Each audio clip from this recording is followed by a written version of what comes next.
Algebra II 1.7 exponential notation and integer exponents. That just means positive and negative exponents. When we write numbers, we use standard form. So when we write 1, 2, 3, 4, so on, that's just standard form of writing numbers. When numbers are written with exponents, it's called exponential notation. So when we see a little 2 for an exponent up here in the right-hand corner, that's just 2 times 2. If we see a 3, that means 5 times 5 times 5. The number at the bottom here is the base, and that's the exponent. So the 5 is the base, the 3 is the exponent, the 2 is the base, and this little pink 2 is the exponent. When you see them inside of parentheses, the whole thing inside the parentheses is the base, and that little n would be the exponent. And the exponent is the power of the base. It tells us how many times to multiply the base to itself.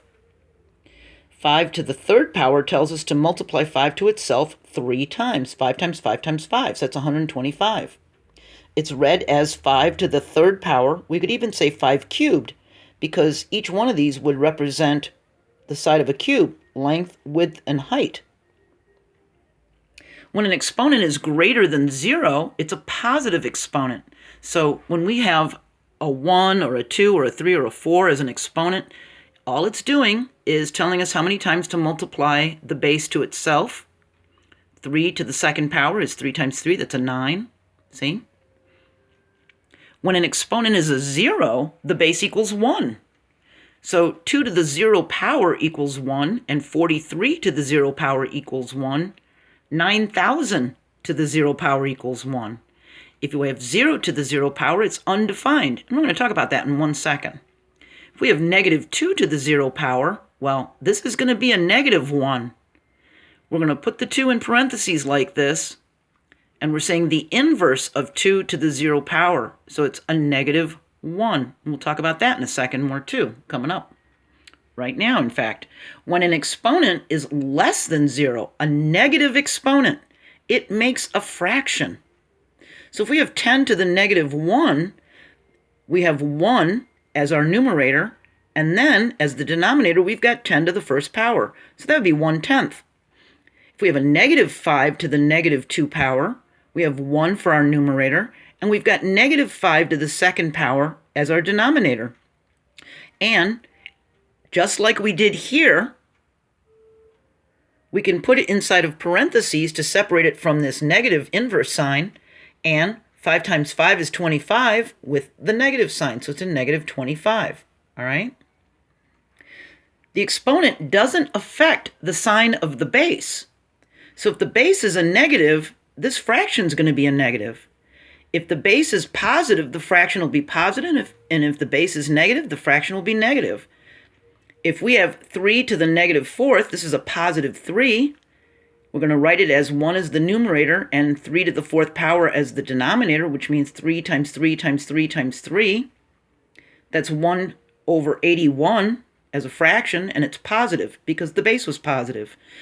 But if we have a negative 3 to a negative 4 power, we've got 1 as our numerator, and we've got negative 3 to the fourth power, and because the base was negative, our fraction's going to be negative. See that? So it's negative 1/81. We have to be careful of parentheses. This is where everyone really gets confused. If we have negative 5 inside of parentheses and it's squared, that means that this is the base. So that's negative 5 times negative 5, and 2 negatives make a positive, so we have a positive 25. If there's no parentheses and you just see negative 5 squared, well, then that means the 5 is the base. 5 times 5 is 25 with the negative sign in front of it. You have to imagine there's a 1 there, okay? If we have 3x inside of parentheses and it's squared, that means 3x times 3x, which means 9x squared. See? 3 times 3 is 9. X times x is x squared. It affects everything inside of the parentheses. If there's no parentheses, well, then it just affects the x, the base. So we have 3 times x. See the difference? When there's parentheses or no parentheses, how it affects it? If we have negative 3 inside of parentheses to the 0 power, it's the same thing as 3 to the 0 power. They both equal 1. If there's no parentheses, then negative 3 to the 0 power is the same thing as 3 to the 0 power with this negative sign on the outside of the parentheses, and that's a negative 1, because the exponent never affects the sign of the base. If the base is a negative, then it's going to be a negative. See that? Because this was in parentheses, it became a positive, all right? That's why the parentheses are really confusing. Now, we had a positive 3x with the 2 on the outside. Now we've got a negative 3x with the little exponent 2 on the outside. And look at the difference. This is 3x times 3x, which gave us 9x squared. Now we have negative 3x times negative 3x, and it also gives us positive 9x squared because these two negatives make a positive. See? If there were no parentheses, over here it meant 3 times x. Over here it means negative 3 times x times x. So the exponent affects everything inside the parentheses.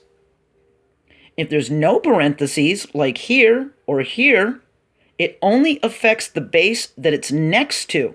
So this 2 only affects that 5. It doesn't affect that negative sign. See? It only affects that x. It doesn't affect the 3. It only affects this x. It doesn't affect this negative 3. See? It only affects what it's absolutely next to. All right? And we can see the pattern that's made by the exponents. If we make 10 to the third, 10 to the second, 10 to the first power, 10 to the 0 power, 10 to the negative 1, negative 2, negative 3. We can see the pattern that's happening. At 0, it's going to equal 1. 10 to the first power is 10. 10 to the second power is 10 times 10. 10 to the third power is 10 times 10 times 10. That's 1,000. But when we go down into the negatives, we get 1/10. 10 to the negative second is 1/10 times 10th, or 1/100th. And to the negative third, it becomes 1/1000th. And you can see how it's mirrored across the 0. See? Here's 10 to the 0. You can see how that's 10, that's 1/10. That's 100, that's 1/100th. See? That's 1,000, that's 1,000th. See?